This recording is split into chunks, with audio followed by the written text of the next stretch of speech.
Moi,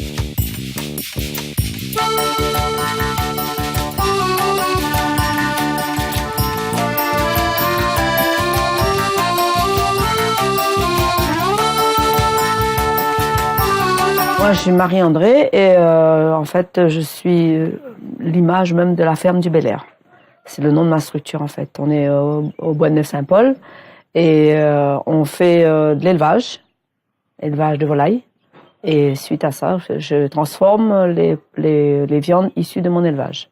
J'ai commencé par des produits carnés parce que la demande s'en faisait sentir. Qui dit élevage de canard dit forcément foie gras, rillettes et tout ça. Il y a une demande avec les foie gras, avec les fruits d'ici, des ananas, des mangues, litchis. C'est normal, on a tropicalisé, on a personnalisé un peu le foie gras. Il y a quand même une ouverture aussi bien dans l'esprit que dans le palais. Je suis au marché de producteurs. Donc tous mes collègues qui font des fruits et des légumes, c'est eux qui m'ont donné en fait l'idée de transformer aussi des légumes et des fruits. Et entre autres, maintenant, là, depuis à peu près un an et demi, mon cheval de bataille, c'est les légumes séchés. Et comme ça a un énorme succès justement parce que c'est un produit, ça reste un petit produit de luxe quand même, c'est un produit fin. Il faut innover tout le temps pour que les gens, quand ils viennent quelque part, ils sont contents d'avoir quelque chose de nouveau. Mon but à moi, c'est de faire petit, rester petit et atteindre directement le consommateur.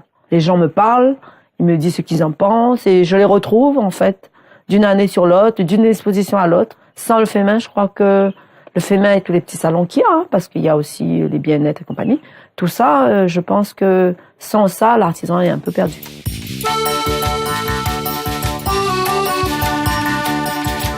Je fais du tressage de papier et ça fait environ 1 an que j'ai commencé. L'idée m'est venue parce que j'ai vu un reportage et ça m'a donné envie d'essayer. Et depuis que j'ai commencé, je ne me suis jamais arrêtée. Mais pour tresser le papier, il faut faire d'abord préparer les bandes de papier, les enrouler, en faire des tubes.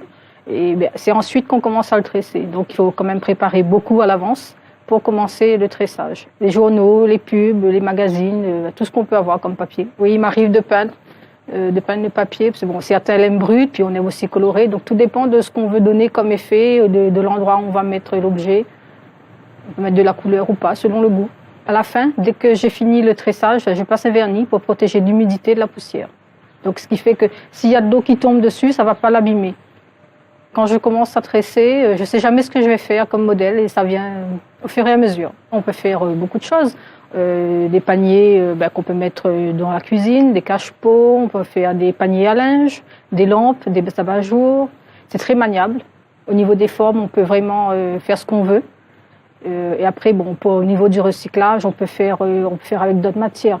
En fait, tout ce que les gens jettent en général, que ce soit bouteilles, papier, même les vieux ventilos, tout ce qui peut être réutilisé, je les récupère avec les voisins, les amis, ils me ramènent tout. Je repeins, je ponce et tout, et je fabrique d'autres objets.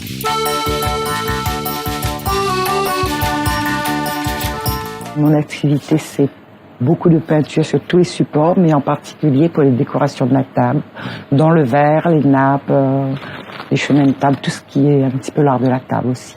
Étant donné que j'étais dans l'association de création, ça m'a motivé un peu plus. Comme je faisais que des nappes et des serviettes, j'ai dit si j'associais des verres pour la décoration, et c'est comme ça m'est venu de faire la peinture sur verre.